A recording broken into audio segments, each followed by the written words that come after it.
Amigas, amigos, seguimos con más, unos 8:04 de la mañana. Vamos a Ahora sí conversar estamos. con Antonio Ledesma, dirigente político de Alianza Bravo Pueblo, alcalde metropolitano de Caracas durante unos cuantos años, hasta que finalmente ya no lo sacaron. En fin, para no hacer el cuento largo, vamos a dejarlo así. Antonio, buen día. Gracias por permitirme conversar contigo a esta hora de la mañana. Para nosotros, hora de la tarde en España. No, gracias a ti por la oportunidad de nuevo de conversar. Siempre es grato. Y como lo he dicho en otras oportunidades, es una vía de poder llegarle a mucha gente y compartir las reflexiones, que son puntos de vista personales, pero que lo que uno desea de buen corazón es generar alguna discusión proactiva, esperanzadora, sin dejar de lado la fe que tenemos en la lucha que hemos venido dando en estos últimos 22 años. Antonio, lo más reciente de Venezuela en relación con lo que pudiera darse en los próximos días, justamente se iniciaría, en teoría, porque todavía no tenemos una fecha, el 13 de agosto, un encuentro entre los factores políticos de Venezuela en México. Estamos hablando de un proceso de negociación que comenzaría en México. El equipo de Guaidó va con una propuesta de lo que ellos han llamado el Acuerdo de Salvación Nacional y supuestamente el equipo de Maduro va con otra propuesta que está planteada en 7 puntos, de los cuales se conocen poco. Algunos hablan básicamente de 4 puntos, pero bueno, en todo caso van a sentarse a hablar. ¿Es momento para negociar, Antonio? Cuando un país está en medio de una tragedia, siempre es necesario buscar una salida. Y esas vías son por la fuerza, por la presión cívica, como la que ha ejercido el pueblo de Venezuela. A ti te consta, porque dentro de Venezuela seguiste esas multitudinarias marchas y desde afuera también fuiste cronista de esas jornadas épicas. Otras son los diálogos. Y siempre tratan de comparar el caso de Venezuela cuando se va en defensa a ciegas de un diálogo como el que se va a hacer ahora en México, con lo que hizo Mandela en Sudáfrica o con lo que hizo Adolfo Suárez, Felipe González, Santiago Carrillo aquí en España, o lo que hicieron los líderes que se concertaron para enfrentar a Pinochet. Pero he respondido siempre que la comparación no encaja, porque lo de Venezuela es un caso muy particular. En Venezuela no estamos hablando con dirigentes políticos que han capturado el poder, estamos hablando de una mafia. Y estas mafias tiene líderes, tiene capos, no digamos líderes, sino capos, que piensan como tal, como lo que son, como delincuentes, y que toman decisiones conforme a su caracterización, a su talante amponil. Y por eso es que nosotros hemos realizado ya 14 diálogos, vamos para el 15º, que sería este en México. Yo no quiero ser un aguafiesta, pero se supone que parte de la ética política es hablar con franqueza. Y esta tribuna sirve precisamente para que uno no dispare desde la cintura, sino desde la conciencia. Lo primero que tenemos que decir es que comenzamos mal porque escogimos una sede que favorece a Maduro. Nadie me puede a mí venir a edulcorar o a dorar la píldora, como se dice coloquialmente, diciéndome que Andrés López Obrador va a ser imparcial. Ese señor forma parte del Foro de Sao Paulo, es firmante de la Agenda de Puebla. En segundo lugar, en México operan a sus anchas estos delincuentes que asaltaron el erario público. Si no vean las denuncias que ha hecho Andrés Velázquez de lo que ocurrió, por ejemplo, en el estado Bolívar con el exgobernador. Allí tiene anclas Jorge Rodríguez, eso es más que conocido, que se mueve como canoa en Xochimilco, que además tiene relaciones o controla a los operadores del testaferro Estrella, que sabemos quién es, Alex Saá, que está en este momento experimentando el proceso de extradición desde Cabo Verde a los Estados Unidos. Eso no cerró los tentáculos, no amputó los tentáculos de estos operadores que triangulan capitales de la economía oscura entre México, Hong Kong, Turquía, Irán, Rusia, algunos países, otros países del Medio Oriente. Y sabemos que no solo es el dinero que se derivó de las comisiones que obtenían en México por la compra de comida con sobreprecio, con sobrefacturaciones, o comida que compraban que estaba a punto de perecer, que son alimentos perecederos, y los compraban a precio full. sino es el negocio con el oro del arco minero, son las operaciones que les maneja Alex A. a la gente del narcotráfico. Antonio, te interrumpo para preguntarte, ¿la oposición lleva las de perder yendo hasta México, comenzando pues en las primeras de cambio? Estamos en una situación para mí desventajosa, aunque veo que hay opinadores que dicen lo contrario, que este es el mejor momento. No puede ser este el mejor momento, porque vamos a compararlo nada más con Barbados. No me voy a ir a Dominicana, ni me voy a ir al diálogo del Vaticano. Para 2019 existía a plenitud el Grupo de Lima. Tú eres periodista y eres un analista equilibrado. Dime si yo exagero cuando digo que en esta coyuntura el Grupo de Lima viene en declive. No hay porque el Grupo de Lima porque no existe, no ha hecho nada tampoco. Pero fue un mecanismo de presión. Claro. Quizás no llegó a la orilla, momento, como bien lo dices. no llegó a la orilla después de tanto nadar, pero fue un mecanismo de presión importante. Pero en esta circunstancia está alicaído, porque ya no tenemos el gobierno de Macri en Argentina, ni el de Yanine Áñez en Bolivia, ni tenemos a los aliados de Perú, etcétera, etcétera, etcétera. Por otra parte, este no es el Guaidó del 2019. El Guaidó del 2019 estaba en capacidad de encabezar gigantescas movilizaciones. Por otro lugar, el Guaidó que acudió con una representación a Barbados era la representación del Guaidó. En este momento yo no puedo mentir a la gente que me ve y que me escucha en tu espacio, Sergio Novelli, diciéndole que es que allí todos están restiados con la palabra del interlocutor válido.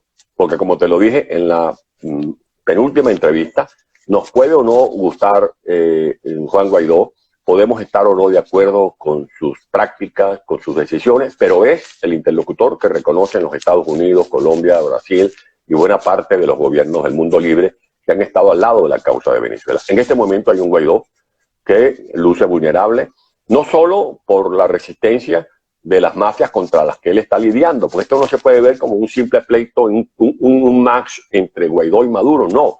Es Guaidó contra el narcotráfico, el terrorismo, la FARC, el ELN, los planes, las megabandas, la economía oscura. ¿Y qué está ocurriendo? Bueno, ¿qué es lo que se va a discutir en México? El CNE, si eso yo lo acordó Capriles y otros líderes de la oposición con Maduro, y no lo digo yo, lo dijo el propio Guaidó sin dar nombres.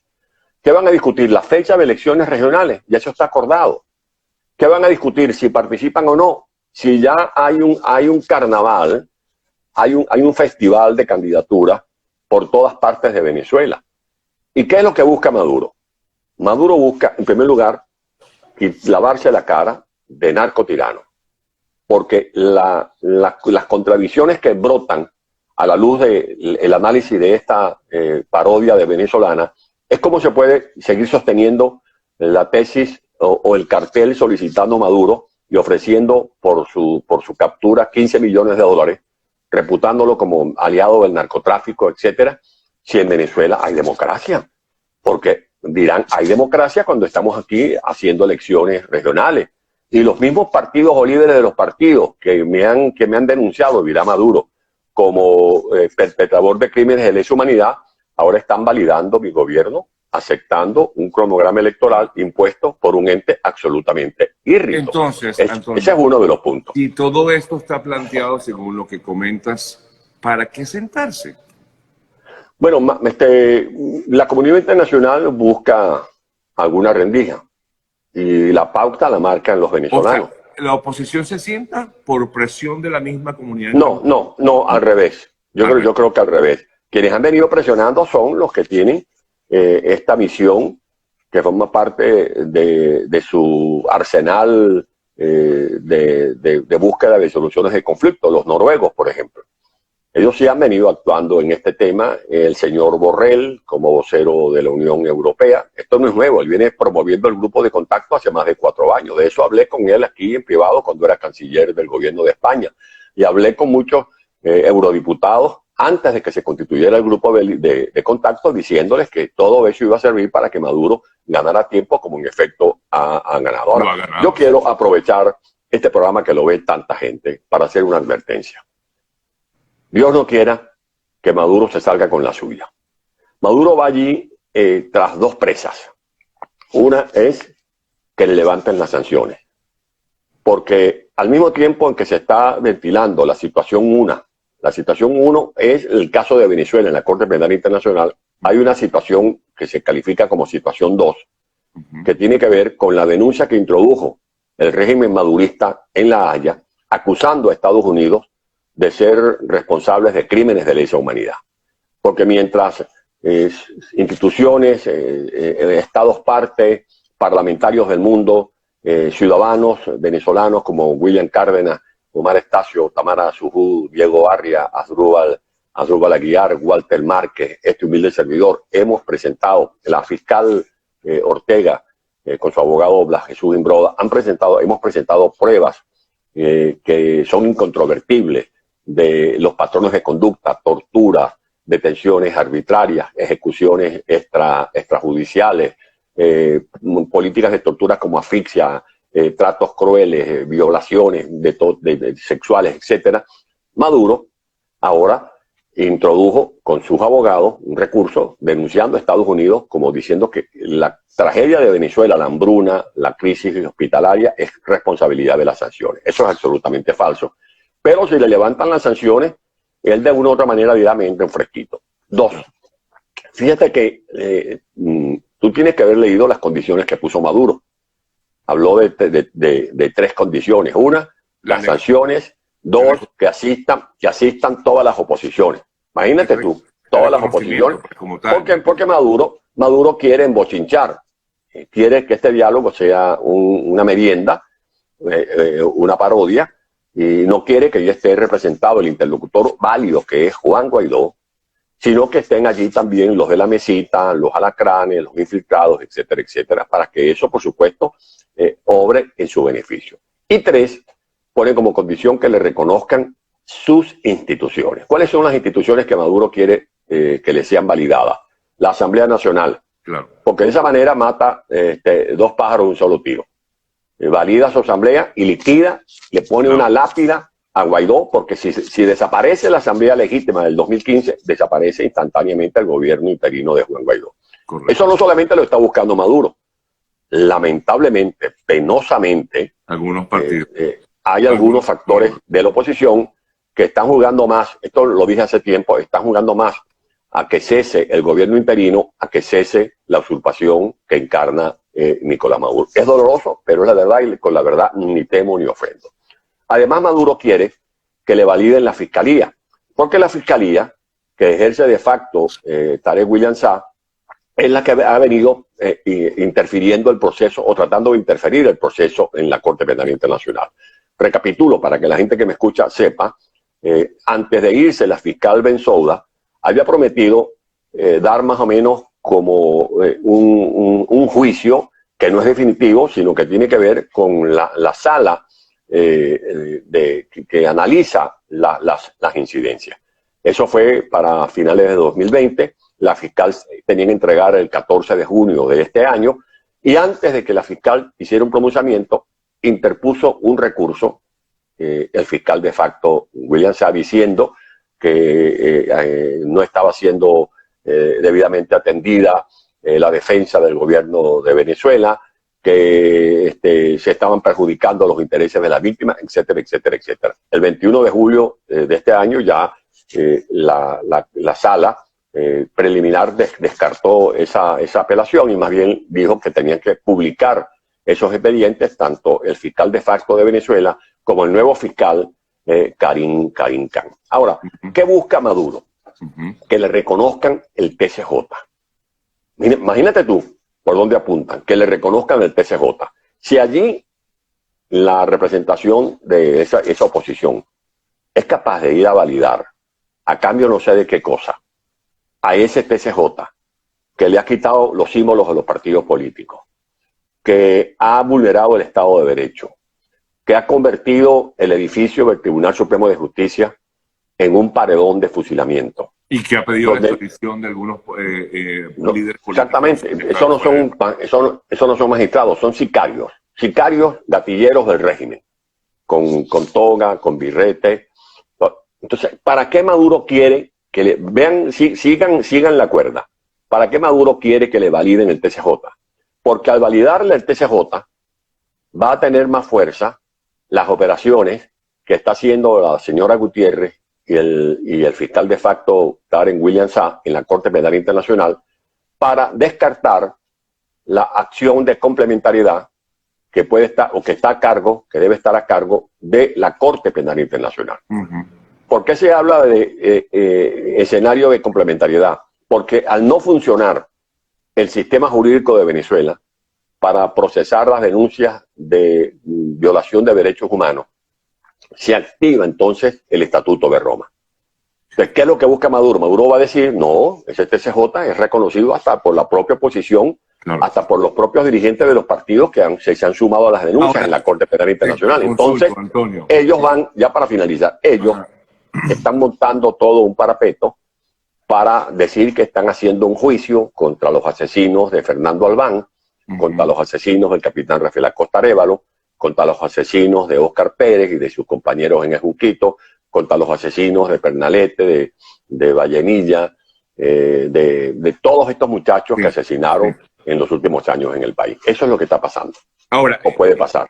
Si esta oposición que va a sentarse sabe todo esto, sabe que estas son las argucias que estaría manejando, la estrategia que estaría manejando en todo caso el régimen de Maduro, ¿con qué va la oposición? ¿Cuál es en todo caso lo que llevaría a la oposición? Y otra de las cosas que uno se pregunta es ¿cuál es esa oposición que se va a sentar allí?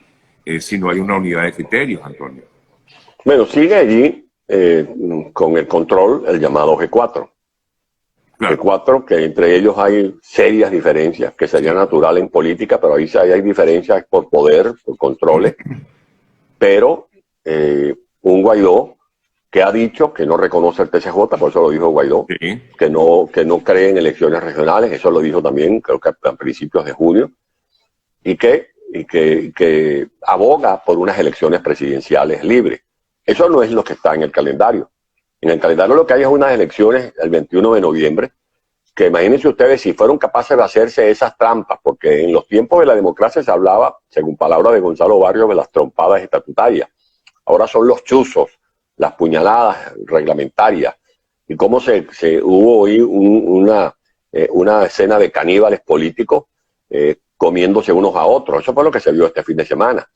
Y si eso lo hicieron entre ellos mismos, ¿cómo será el próximo 21 de noviembre? Sí. Pero es que aún ganando, yo te la pongo así, aún ganando, esa no es la solución. En una narcotiranía como la que ferozmente ha secuestrado las instituciones de Venezuela y mantiene sojuzgados a nuestros ciudadanos, no hay vías de solución limitándonos a unas elecciones regionales. Aquí la solución es política. Aquí no habrá reconversión económica si no se resuelve primero la crisis política. Aquí te pueden liberar en México 20 presos políticos, pero la semana que viene, ¿quién te garantiza que no te metan 40 más? Porque eso es lo que ha venido haciendo Chávez y Maduro. Liberan a uno y meten presos a otros. Te inhabilitan a su leal saber y entender porque controlan la Contraloría, que en vez de controlar al gobierno, lo que hace es controlar a los disidentes. De allí que es muy lamentable esta situación. Allí se habla que el premio gordo de este diálogo sería la solución a la catástrofe humanitaria. Ahí puede Maduro edulcorar, adornar con algunos faralaos ese vestido de un diálogo exitoso, hablando de que van a permitir entrar alimentos. Eso es como si a un pescado le digan no te vamos a permitir estar en el agua. Es natural que tiene que haber un país de alimentos. Ahora, en ninguna parte existen prohibiciones para que ingresen alimentos y medicinas a Venezuela. Son ellos los que han venido torpedeando el ingreso de esa ayuda. Si la solución a la crisis de Venezuela no pasa por este diálogo, porque al parecer, pues, según te entiendo, no se va a llegar a nada. Si no pasa por este diálogo, ¿cuál es la solución? Tú has hablado en reiteradas ocasiones del R2P, del TIAR, pero ¿está realmente allí la solución a la crisis política de Venezuela y por ende crisis económica y social del país? ¿Cuál es la solución que plantea Antonio Ledesma? Bueno, lo viví en carne propia. Yo terminé preso porque Maduro nunca me perdonó, que era uno de los miles de ciudadanos que salíamos a las calles, arriesgándolo todo. ¿Y por qué lo hacía? Porque yo era cabeza caliente, o porque quería evocar mis tiempos de estudiante revoltoso en el Liceo Rocio de San Juan de los Morros. No, estoy convencido por mi experiencia política que un régimen de esta naturaleza solo sale con la presión interna. La presión interna que daría lugar a la activación de mecanismos internacionales que son absolutamente legítimos, como los que tú has citado en la antesala de esta pregunta. Ahora, esa presión interna se ha logrado poner en escena en distintas circunstancias. Lamentablemente se ha dejado pasar la oportunidad. La última, para no hablar de las grandes movilizaciones del 2014, las grandes movilizaciones del 2016, de 2017, las últimas, las que encabezó Guaidó en Venezuela. Esa avalancha de pueblo pidiendo cese de la usurpación, coreando el mantra del presidente interino, ha debido desembocar en el desalojo del régimen. Pero como no ocurrió, pero puede ocurrir. Ajá, pero puede ocurrir. Hoy no hay. Bueno, no, pero eso mismo decíamos a finales del 2016. A finales del 2016 decíamos esto se perdió. Cuando se firmó, aquí, por supuesto, es que aquí la gente no puede dejarse colocar ante sus ojos un cuadro de dirigentes que están como perpetuamente al frente de la conducción política de Venezuela. En mi país, en nuestro país, dentro y fuera, hay una constelación de mujeres y hombres inéditos, desconocidos, que estarían dispuestos a asumir la vanguardia y capitanear una movilización, para lo cual se necesita una agenda de lucha y una conducción política. El drama de Venezuela en este momento es que ha fallado la conducción política, porque planes ha habido, estrategias ha habido.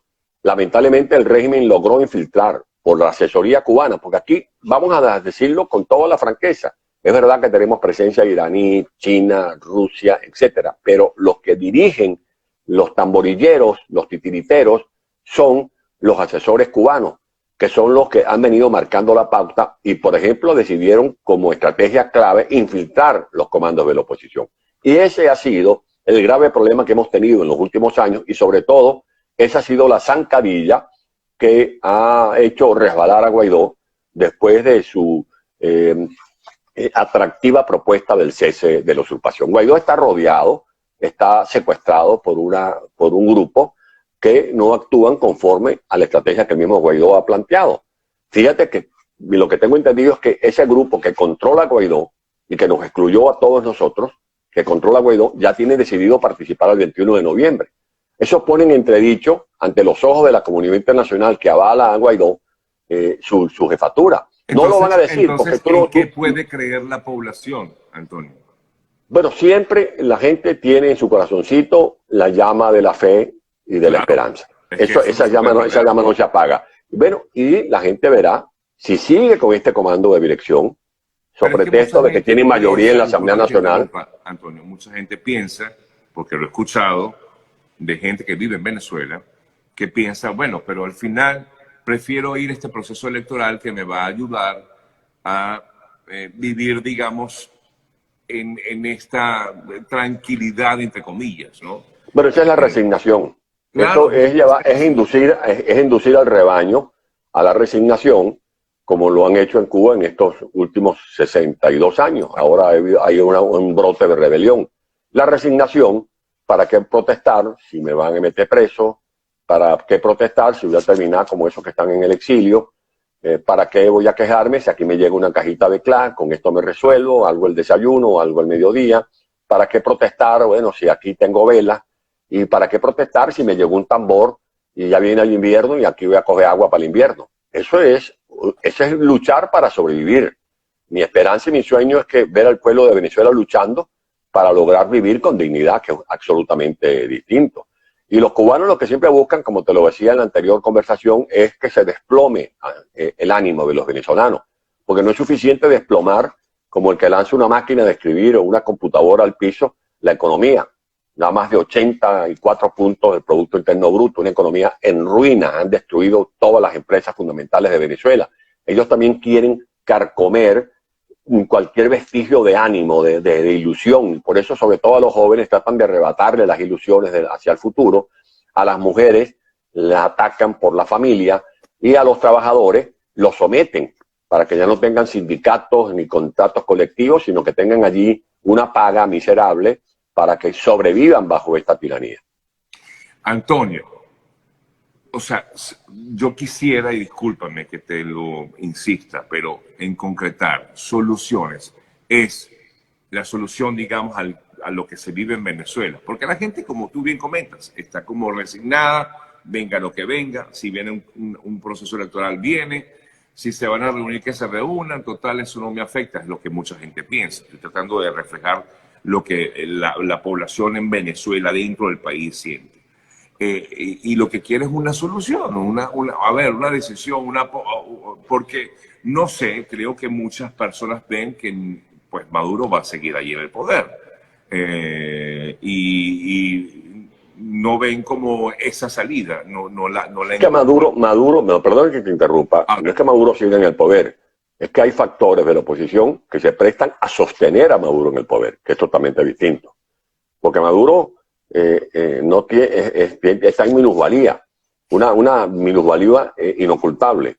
Ese es un régimen que no tiene ningún desempeño, porque hay dictadura. Hay Maduro en el poder. ¿Quién de la oposición? Bueno, los que le hacen el juego, es el juego de designar, por ejemplo, un Consejo Nacional Electoral para que Maduro siga controlando el aparato electoral. ¿Guaidó mantiene en el poder a Maduro al permitir este diálogo, por ejemplo? Yo creo que Guaidó, indirectamente, sin que sea su propósito, porque yo creo en su buena fe, ha permitido que lo que él representaba terminara reducido a un activo que colocan en mesa de negociaciones los que lo controlan, y los que lo controlan son los señores del G4. Ahora, uno ha querido ayudar a Guaidó, pero si ese señor no se deja ayudar, si él no deja que le colaboren, como dicen los colombianos, está supremamente equivocado, porque allí lo están llevando al matadero. Allí hay gente que está más pendiente de ver cómo le ponen la lápida, cómo le dan el palo a la lámpara, en este caso sería el palo a Guaidó, para ellos quedarse reinando sobre las ruinas de un país que ha venido destruyendo Maduro. Y eso es muy penoso, esa es la misión que yo no quiero cumplir. Claro. Por eso tengo mucha esperanza en que no hay bien que mal no traiga, y que de una vez por todas la gente se convenza que con ese tipo de dirigencia no llegamos a ninguna parte. O aquí hay digamos, un salto para dejar atrás esta amarga experiencia de una conducción política desatinada, equivocada y de otra manera descompuesta, o desgraciadamente Maduro seguirá empinado sobre un país que cada día ve a la gente boqueando porque se muere de hambre, se muere por problemas de salud, ya la tormenta de tal manera, la crisis de servicios, agua, luz, gas, etcétera, que termina feneciendo o resignándose, como tú dices. El que diga, no, es que yo voy a votar por un alcalde porque el alcalde me va a resolver los problemas. Bueno, ya sabemos lo que está pasando en Venezuela y qué pasa con los alcaldes. A mí no me van a echar cuenta, pues yo lo viví. Claro. Yo lo viví cuando habían en Venezuela elecciones competitivas. Sí. Y ya sabemos cómo nos asaltaron, nos atropellaron, etcétera, etcétera. Y eso es lo que pasa con los gobernadores actuales y alcaldes, a los que le colocan un protector. Maduro ha dicho como consuelo que va a eliminar los protectores. Bueno, pero ¿de qué le van a servir los protectores si ya va a tener la ley de las comunas?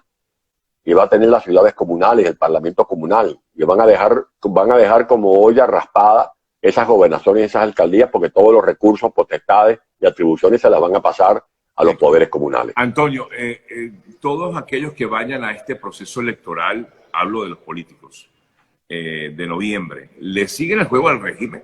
O sea, ¿tú crees que todos esos candidatos o precandidatos que se quieran lanzar y que tienen todo el derecho de hacerlo, digamos, le siguen el juego al régimen? No, hay que hacer la diferencia. Yo fui dirigente político, soy un dirigente político, comencé a mis 13 años, y ya uno a los 14, 15 años se le va como calentando la oreja, pensando en la concejalía, pensando en la diputación. Yo fui legislador a los 23 años. Esa es la naturaleza. Muerto, ¿quieres misa? El político, el activista político de cualquier pueblo de Venezuela sueña con participar en un proceso electoral. Yo aquí libero de responsabilidades a esa playa de activistas que a lo largo y ancho de Venezuela buscan afanosamente participar en cualquier proceso electoral.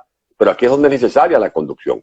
Yo tengo una organización y todos los días estoy como un pastor con mi rebaño, hablando, discerniendo, argumentando por qué no podemos validar este proceso electoral. Allí la responsabilidad es de la directiva de los partidos políticos. Pues no se trata de que tú actúes como un dictador dentro del partido, sino como un conductor que marque una pauta y le expliques a tus compañeros de lucha por qué este proceso electoral favorece a Maduro, porque le limpia la cara de dictador, porque desvirtúa la caracterización que hemos logrado imponer a nivel internacional, que el régimen de Venezuela es una narcotiranía, es un régimen dictatorial, y en tercer lugar, porque termina atomizando la dirección opositora. Esa ha sido una de las... Maduro no logró vencer la inflación, no logró vencer la crisis de salud ni la crisis alimentaria, pero logró fracturar el patrimonio más importante que ha tenido la sociedad civil de Venezuela en los últimos años, que es la unidad que hizo posible el clamoroso triunfo de diciembre del 2015. Eso no lo pasaron por debajo de la mesa los cubanos y dijeron, no, o dividimos esa posición o esta gente en 4 meses nos sacan. Y por eso el régimen se empeñó en infiltrar a la oposición. Y yo no quiero aquí venir a hablar, hablar mal de nadie. Simplemente estoy diciendo con esta palabra. Antonio, leyendo los comentarios de las personas, hay gente que, y es normal, ¿no? O sea, escuchar comentarios a favor, comentarios en contra. O sea, hay unos que dicen, Ledesma tiene razón, otros que dicen, vente para acá y lidera tú desde acá, desde Venezuela, esas manifestaciones de las cuales habla. A ver, me imagino que son mensajes que recibirás a diario, Antonio. Sí, cómo no. ¿Qué haces frente a esto? ¿Qué haces frente a esto? ¿Qué le dices a la gente cuando incluso te critica el haber salido del país de la forma en que lo hiciste? Porque, bueno, algunos hasta han llegado a asegurar que negociaste con el régimen tu salida de Venezuela. Ante todo eso, ¿qué dice Antonio Ledesma? Bueno, primero digerir todo este tipo de conjeturas y confesar que tengo una gran tranquilidad de conciencia por la pureza y la transparencia de mis actos. Yo me autoliberé, porque mi fuga fue una autoliberación. Cuando ya terminé un libro que habla de cómo me fugué, eso lo está en discusión ahorita con una editorial, y allí cuento todo lo que puedo contar, porque todavía hay nombres que yo no puedo dar, pero cuando se sepa esta historia, los que de mala factura, los que socarronamente, los que perversamente o los que de buena fe han llegado a pensar que esto fue una fuga arreglada, bueno, se les va a caer la quijada, se les van a mover los párpados y el corazón porque se van a enterar de cómo fue realmente mi fuga y cómo se organizó esa fuga. ¿Eso lo dices en tu libro, Antonio?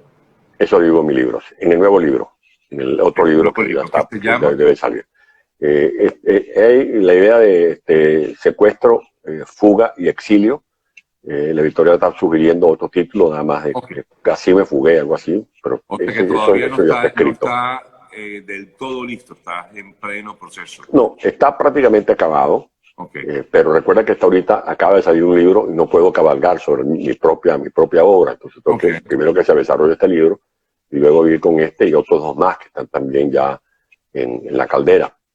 De allí que sobre mi fuga, bueno, mi conciencia es lo más importante, la gente que me ayudó, gente incluso con la que tengo diferencias políticas, y que mañana darán fe de cómo fue la fuga y los riesgos que tuvimos cada vez que pasábamos una alcabala, la vez que quisieron asaltarnos una pequeña banda en el sector de La Yuca, la vez que pasamos por la alcabala de Peracal y el Mirabó, que casi allí nos descubren, la vez que tuvimos que pararnos en la carretera bajo un palo de agua hacia San Antonio del Táchira y una manada de perros casi le arrebata la pierna al joven que iba conduciendo la unidad. El momento clave en que ya iba a bajarme de la unidad para comenzar a caminar por el puente para llegar hasta Colombia, y 20 metros antes una señora me identifica, la señora se queda congelada, me imagino que entendió el riesgo en que me estaba poniendo cuando pronunció mi nombre en alta voz, y todo lo que vivimos, la preparación meticulosa de cómo la persona que entró a buscarme, cómo se adecuó la camioneta, cómo se preparó y se ensayó el tiempo para calcular en cuántos minutos yo entraba y salía a la unidad y yo bajaba de mi casa por cárcel. Todos esos detalles. Y por supuesto, la mano de Dios. La mano de Dios.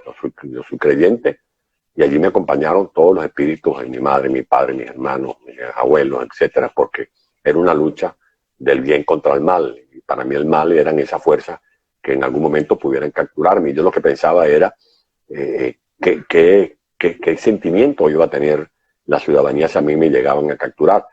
Cuento nada más esta parte para no develar mi libro, ¿no? En un punto de Portuguesa, cuando llegamos a Portuguesa, el equipo hace contacto con una célula que nos estaba respaldando. Y yo veo que si llega el jefe de la operación con unas franelas y con unas gorras de esas que tienen los ojos de Chávez. Y me dice, bueno, mira, alcalde, entonces para que se ponga esto, cuando yo veo esto, no, yo esa vaina no me la pongo. No, me tiene que poner, no, dígale al jefe de la operación que yo eso no me lo voy a poner. No, eso, ahí sí es verdad que no vamos a estar de acuerdo. Porque yo lo que en instantes me imaginaba, si a mí me capturan, no solo que iba a ser la reacción de Mixi, la reacción de mis hijas, la reacción de los seres queridos, sino cómo eso, sin yo creerme ningún Leonardo Ruiz Pineda, ni que soy la reencarnación de Carnevali, no, sí, un luchador político, que si lo capturaban, cómo iba a impactar eso negativamente en el ánimo de los venezolanos. Y mucho más, imagínate si me hubiesen agarrado, como agarraron al gobernador de Sucre, a Ramón Martínez, y me hubiesen expuesto con las franelas del fallido dictador. Pero bueno, de eso se hablará en otra oportunidad. Y lo otro, cuando me dicen, vente para acá, pero yo eso lo digiero, lo metabolizo, porque no me dejo ni deprimir, ni me dejo que me amainen los ímpetus de mi estado de ánimo, porque hay que estar en el exilio para saber lo que está en el exilio. Yo salí de Venezuela, salí de Venezuela, pero me tengo aquí en la cabeza y en mi corazón a Venezuela. Y no hago sino trabajar por Venezuela. Y ahora, y estoy aquí porque la gente sabe por qué estoy aquí. Y si yo me voy para allá, ¿qué voy a hacer yo allá? Que me metan preso como tienen a Freddy Guevara. Yo soy útil allí. Si ya yo probé el helicoide, Ramo Verde, más de 1000 días preso. De allí que si alguien tiene autoridad moral para roncar, y lo digo humildemente, me perdonan esa expresión refiriéndome en primera persona, es este servidor. Porque lo di todo. Me pueden estar de acuerdo conmigo o no, pero nadie me puede quitar lo bailado, en el sentido de que yo no mandaba a la gente a convocar marchas. Yo iba en las marchas. Y por eso terminé 3 veces hospitalizado. Yo no era el motolito que tiraba la piedra y escondía la mano, no, que vayan a marchar, no, el primero que daba el ejemplo es este servidor. Y lo hacía con mi mujer, con mis hijas, con toda la familia, luchando, y por eso terminé preso, y por eso tuve que hacer huelgas de hambre, y por eso tuve que superar hospitalizaciones, y por eso tuve que padecer más de 1000 días privados en mi sagrada libertad, y por eso organicé esa fuga corriendo todos los riesgos, y por eso ahora estoy en el exilio. Y hablando del exilio, ¿qué es lo más difícil de estar exiliado en el caso de Arturo Ledesma? El evocar Venezuela, no estar allá tratando de ayudar directamente a la gente. Pero es que así como la gente puede luchar adentro, también nosotros podemos hacerlo desde afuera.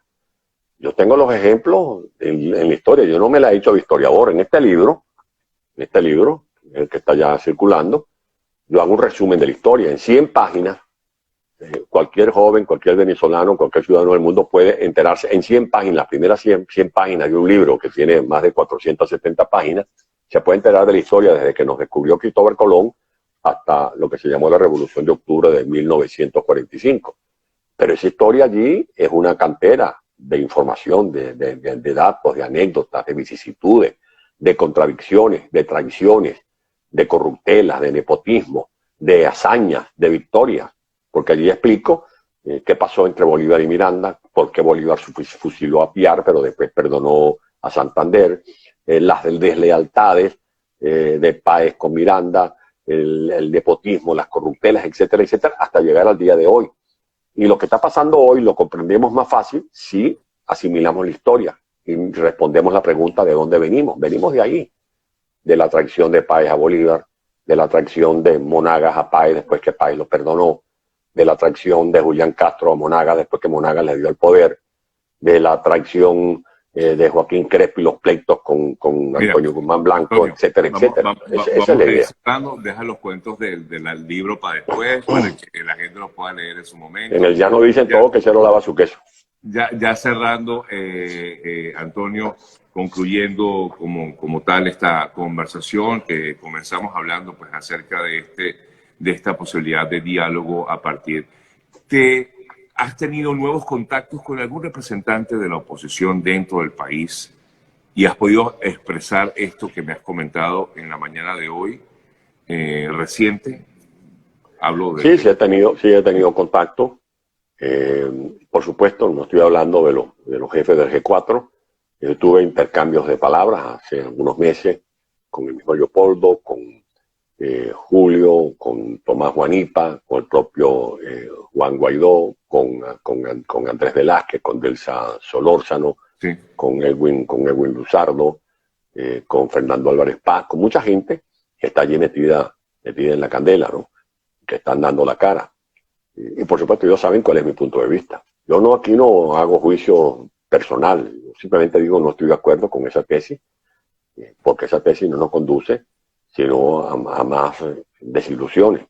Y si algo afecta a la esperanza del pueblo son esos dardos que disminuyen el estado de ánimo, porque el estado de ánimo es muy importante para poder mantenerse firme frente a un régimen como este que usurpa los poderes en Venezuela. Y por eso digo, redondeando ya esta conversación, querido Sergio, que lo que puede derivar es que la comunidad internacional se termina de convencer que con estos bandoleros no hay diálogo que valga. Porque el tema es que la misma comunidad internacional nos dice, bueno, sí hay que dialogar. Vemos Estados Unidos nos dice dialoguen, y nos dice que dialoguemos no con Pérez Jiménez, que ya era bastante, Sí. Un dictador, es que nos dice que dialoguemos con Maduro, que los propios Estados Unidos han ofrecido 15 millones de dólares por su captura. Y han dicho que han tenido que sancionar a otros más miembros de esa línea de mando por corruptos, por perpetradores de derechos humanos, o violaciones de derechos humanos, y por narcotráfico, etcétera, etcétera. En la Unión Europea lo mismo. En la Unión Europea se mantienen algunos sancionados. Nosotros estamos insistiendo en que hay que generar más presión hacia ese régimen venezolano. Y la carta que se están jugando son las elecciones presidenciales. Ojalá esta gente decidiera unas elecciones presidenciales, pero que no nos vayan a venir con el dulce envenenado de que acordaron elecciones presidenciales para el año 2024. Bueno, eso es como si tú y yo acordáramos, vamos a acordar Sí. que mañana va a ser... Algunos afirman que lo que sí. posiblemente se defina allí sería un revocatorio, que no sé si el régimen lo aceptará. Pero bueno, ya veremos. Recuerda que ya Maduro boicoteó el revocatorio del 2016, que lamentablemente Sí. la oposición no supo defender. Sí. No supo defender después de que la gente había aportado la firma. Pues ellos saben que cualquier elección, si ahí se hace una elección de reina de carnaval, del rey Momo, etcétera, cualquier elección que se haga con observadores, con condiciones, las condiciones, no las mínimas, como no, se trata de condición mínima, las condiciones que deben haber para una elección democrática. Maduro no llega al 15%, esa es la verdad. Pero ellos trastocan mágicamente los números y el que tiene el 15% se coge todo el país, porque lo que hacen son fraudes y el aparato electoral está al servicio de esta tiranía. Esa es la gran verdad. Yo sé que hay gente que no le gusta que uno diga esto. Yo no estoy atacando aquí a los que están aspirando a ser candidatos en Guasdualito, o candidatos allá en Bejuma, o en Valle de la Pascua, en San Juan de los Morros, o en Coro. No, en absoluto. Yo más bien comprendo los tormentos que tienen esos venezolanos de querer participar, que lo hacen muchos de buena fe, pero creo que aquí lo que está fallando es la conducción política. La conducción política que ha dejado de ser coherente y que ha dejado de ser prístina, porque de una u otra manera se ha prestado a hacerle el juego a Nicolás Maduro. Y si no, vean cómo ya han claudicado los llamados alacranes y los llamados infiltrados, que no tienen el más mínimo decoro ni pudor de exhibirse al lado de estos dictadores que tanto daño le han hecho escarmentar a los venezolanos. Debo concluir, Antonio, gracias nuevamente. Antonio Ledesma. Bueno, gracias a ti. Estamos. Fuerte abrazo. Ya sabe, permíteme la cuña, que favor, pueden conseguir este libro por Amazon.com. ¿Cómo se llama? Que lo vemos al revés. ¿De dónde venimos y hacia dónde vamos? Gracias, Antonio. Fuerte abrazo y éxitos. Hacemos una pausa y de regreso despedimos el programa de hoy.